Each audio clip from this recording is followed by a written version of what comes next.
மலேசிய வேதாத்ரி ஸ்காய் மனவளக்கலை அறக்கட்டளை ஏற்பாட்டில் அதன் தலைவர் அருள் தந்தை ஆறுமுகம் பாலகிருஷ்ணன் தலைமையில் மனைவி நல வேட்புமனு தினவிழா போர்டிக்சன் மாவட்டத்தில் லிங்கி வட்டாரத்தில் குண்டூர் கிராமத்தில் உள்ள சிரம்பான் அறிவு திருக்கோவில் வேதாத்ரி பல்நோக்கு மண்டபத்தில் நேற்று மாலை தொடங்கி இரவு வரையில் நடைபெற்றது. முதலாவதாக தம்பதிகள் ஒருவருக்கு ஒருவர் காப்பு கயிற்றை கட்டினர். பின்னர் கணவன் மனைவிக்கு மலர் கொடுத்தும் மனைவி கணவனுக்கு கனி கொடுத்தும் மாலைகளை மாற்றிக்கொண்டனர். இதனையடுத்து இருக்கையில் அமர்ந்து கொண்டு கணவன் மனைவி இருவரும் ஒருவருக்கு ஒருவர் கைகளை பற்றிக் கொண்டு தங்களது திருமணம் முடிந்ததிலிருந்து இதுவரை நடந்த நிகழ்வுகளை நினைத்து மகிழ்ந்தனர். மேலும் தம்பதியர் நேருக்கு நேர் அமர்ந்து தங்கள் கைகளை சேர்த்து வைத்துக் கொண்டால் காந்த பரிமாற்றம் நடக்கும். திருமணம் நடந்த நாள் முதல் கணவன் மனைவிக்காகவும் மனைவி கணவனுக்காகவும் செய்தவற்றை நினைத்து பார்ப்பதன் மூலம் அவர்களுக்கு இடையே அன்பு அதிகரிக்கும் என்பதும் இவ்விழாவின் சிறப்பம்சமாக அமைந்தது. மனைவிக்கு மரியாதை செய்யும் நிகழ்வாக நடைபெற்ற இந்த விழாவில் ஏராளமானோர் தம்பதியினர் கலந்து கொண்டு சிறப்பித்தனர். இவ்விழாவின் சிறப்பு தம்பதியர்களாக அருள் தந்தை ஆறுமுகம் சாரதா தம்பதியர், டத்தோ டத்தின் டி மோகன் லோகேஸ்வரி தம்பதியர், அண்ணாதுரை டாக்டர் தனலட்சுமி தம்பதியினர், டத்தோ டத்தின் நடராஜா சிவகாம சுந்தரி தம்பதியர், டத்தோ டத்தின் சதீஷ்குமார் யுக்னேஸ்வரி தம்பதியர் ஆகியோர் பங்கெடுத்தனர். முன்னதாக இந்த சிறப்பு நிகழ்வு குறித்து அதற்கான விளக்கத்துடன் தலைமையேற்று நடத்தினார் பேராசிரியர் வெங்கடாஜலபதி என்பது குறிப்பிடத்தக்கது. இவ்விழாவின் தொடக்க உரை இந்த அறக்கட்டளையின் தோற்றுநரும் சிரம்பான் அறிவு திருக்கோவிலின் தலைவருமான துணை பேராசிரியருமான ஆறுமுகம் இந்த விழா பெண்களின் மதிப்பையும் குடும்ப வாழ்வில் ஒரு மனைவியாக ஒரு தாயாக அவர்களின் முக்கியத்துவத்தையும் வலியுறுத்தும் விதமாக இந்த கொண்டாட்டம் அமைய பெற்றது. குறிப்பாக வேதாத்ரி மகரிஷியின் துணைவியார் லோகாம்பாள் அவர்களின் பிறந்தநாள் விழாவினை முன்னிட்டு உலகெங்கும் மனைவி நல வேட்பு விழா அனுசரிக்கப்படுகிறது என அவர் குறிப்பிட்டார். மேலும் பேசிய ஆறுமுகம், அறிவு திருக்கோவில் அப்படியென்றால் என்ன என்பது பலருடைய கேள்வியாக இருந்து வருகிறது என சுட்டிக்காட்டிய அவர், கோயிலுக்கு சென்றால் ஆறுதல், அறிவு திருக்கோவிலுக்கு வந்தால் மாறுதல் என ஒரு வரியில் அதற்கான விளக்கத்தை அளித்தார். இவ்விழாவில் சிறப்புரையாற்றிய முன்னாள் நாடாளுமன்ற மேலவை உறுப்பினர் டத்தோ டி மோகன், ஒரு குடும்பத்தில் மனைவி என்பவள் உடலின் முழு முதுகெலும்பை போன்றவர். அந்த பெண் என்பவர்கள்தான் குடும்பத்தின் நல்லது கெட்டது என்று அனைத்தையும் சமாளித்து குடும்ப நிர்வாகத்தை சரியான முறையில் வழிநடத்தக்கூடியவர் என்பது தாம் அறிந்த உண்மை என்றும் அதற்கு நம் முன்னோர்கள்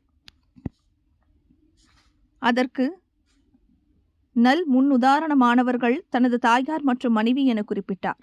வாழ்த்துரை வழங்கிய மலேசிய ஸ்ரீ ஆதிசங்கர திருப்பீட ஸ்தாபகர் சுவாமி மகேந்திர குருக்கள், கண்களில் கனிவு, வார்த்தையில் பணிவு, நெஞ்சினில் துணிவு, முகத்தில் தெளிவு என அனைத்தும் பொருந்திய சிரம்பான் அறிவு திருக்கோவில் தோற்றுனர் ஆறுமுகம் போன்றவரால்தான் இதுபோன்ற சிறப்பான பயனான நிகழ்வுகளை நடத்த முடியும் என புகழாரம் சூட்டினார்.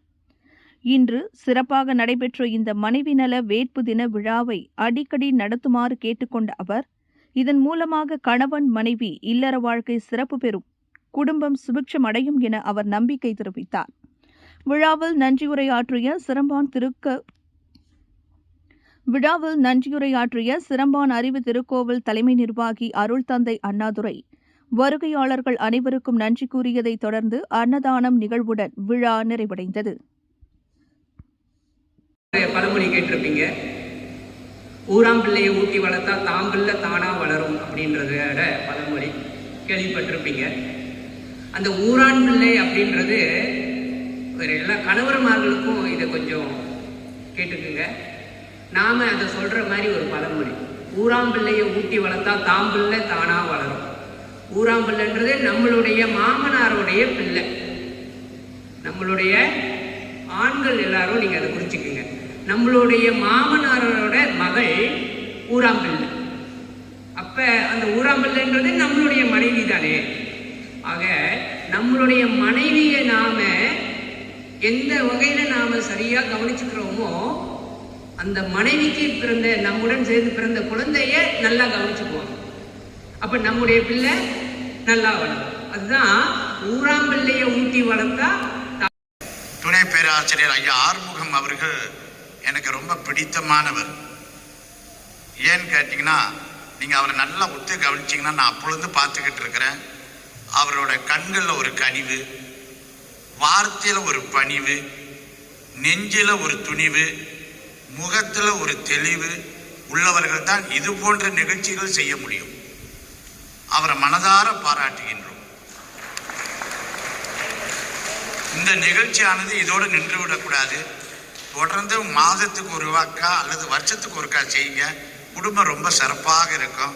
சண்டை சச்சிரவங்களாம் அப்படியே தானா ஒருத்தர் பார்த்துக்கிட்டு இந்த வாய்ப்புல ஒரு ஆம்பளைங்களாம் ரொம்ப சந்தோஷமா பூ வைக்கும் போது, அப்பா இன்னைக்காவது நம்ம வாங்கி வைக்காத பூ கூட ஒருத்தவங்க வாங்கி கொடுத்து வைக்கிறதுக்காவது ஒரு வாய்ப்பு ஏற்படுத்தி கொடுத்த மீண்டும் ஆறுமுக ஐயா அவர்களுக்கு நம்மளுடைய நன்றி கூறி, அருள் பேராற்றல் கருணையினால் அனைவரும் உடல் நலம், நீலாயுள், நிறை செல்வம், உயர் புகழ், மெய்ஞானம் ஓங்கி வாழ்க வளமுடன் என்று கூறி நன்றியை தெரிவித்து விடைபெறுகின்றேன். நன்றி, வணக்கம், வாழ்க வளமுடன். காந்த பரிமாற்றம், டிரான்ஸ் கரண்ட் மெடிடேஷன் அப்படின்ட்டு சொல்லணும்னா, அப்போ இந்த காந்தம் அப்படின்னா நம்ம சில மன்ற அன்பர்களுக்கு எல்லாருக்கும் தெரியும், வெளியில் இருக்கக்கூடிய அன்பர்களுக்கு ஓரளவுக்கு தெரிஞ்சாலும், அப்போ காந்தம் என்றது நம்ம உடம்புல ரத்தம் எப்படி ஓடிட்டு இருக்கு, காற்று எப்படி ஓடிட்டு இருக்கு, அதே போல நம்ம உடம்புல உயிர் ஓடிக்கொண்டிருக்கிறது.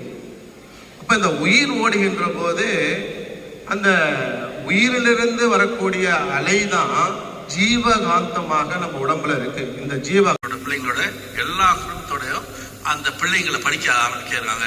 அவங்க நல்ல விஷயம் சொல்லி தராங்க, அவங்க நல்ல பழக்க வழக்கத்தை கொடுக்குறாங்க. அந்த கொடுத்தனால தான் இன்னைக்கு நாங்கள்லாம், அதாவது குடும்பம், என் குடும்பம் சரி, எங்கள் அண்ணன் பெரியப்பா பிள்ளைங்கள்லாம் சரி, ஒரு அளவுக்கு நாங்கள் எல்லாம் நல்லா சிறப்பாக அந்த மனைவி, எங்கள் அப்பாவுக்கோட மனைவியோட மாற்றம் தான் இன்னைக்கு எங்களோட மாற்றத்தை நாங்கள் பார்த்துட்டு இருக்கோம். அதே வழியில் மனைவிகளோட ரோல் நமக்கு நிறைய விஷயம் நம்ம நிறையா சொல்லலாம். அதாவது கணவர் இல்லாமல் பிள்ளைய நம்ம வளர்த்துடலாம். நீங்கள் அந்த மனைவி மட்டும் இருந்தாங்க, அதாவது ஒரு வீட்டில் ஏதோ ஒரு கணவர் இல்லைன்னா நகரும், ஆனால் மனைவி கிட்ட பிள்ளை இருந்தால் அந்த பிள்ளைங்க நல்லா சிறப்பாக வந்துடும். கணவர்கிட்ட அந்த பிள்ளைங்க தான் சிறப்பாக ஆவாங்க இல்லை, ஆனால் அதோட சூழ்நிலை வேற மாதிரியான சூழ்நிலை. அந்த மனைவிகளோட அர்ப்பணிப்பு நான் சொல்கிறேன். அது மனைவிகளோட விஷயம் நிறைய நம்ம சொல்லிட்டு போயிட்டுருக்கோம், நிறைய விஷயம் சொல்லிட்டு போகலாம். அவங்களோட புரிந்துணர்வு, அதாவது நான் ஒரு அரசியல்வாதி, அரசியலில் பல மாதிரியான சூழ்நிலையை பார்ப்போம், பல மாதிரியான போராட்டத்தை பார்ப்போம், சில மாதிரியான விஷயத்தை பார்ப்போம். ஆனால் எல்லா விஷயத்தையும் அந்த மனைவிகள் அதை ஒரு நல்ல முறையாக ஏற்றுக்கொண்டு ஒரு பாசிட்டிவான ஒரு விஷயத்தை கொடுக்கறதுல என்னோட மனைவி, என்னை பொறுத்த வரைக்கும் என்னோட மனைவி கண்டிப்பாக என் மனைவி பற்றி நான் சொல்லணும். அதனால அவங்க ஒரு பாசிட்டிவ். விலையில் மேலும் செய்திகளை தெரிந்து கொள்ள கீழே இருக்கும் பெல் பட்டனை அழுத்துங்கள். உங்கள் ஆதரவை வெளிப்படுத்த லைக் மற்றும் ஷேர் செய்யுங்கள். தொடர்ந்து விண்வெளியுடன் உங்கள் பயணத்தை தொடர்ந்திருக்க சப்ஸ்கிரைப் செய்யுங்கள்.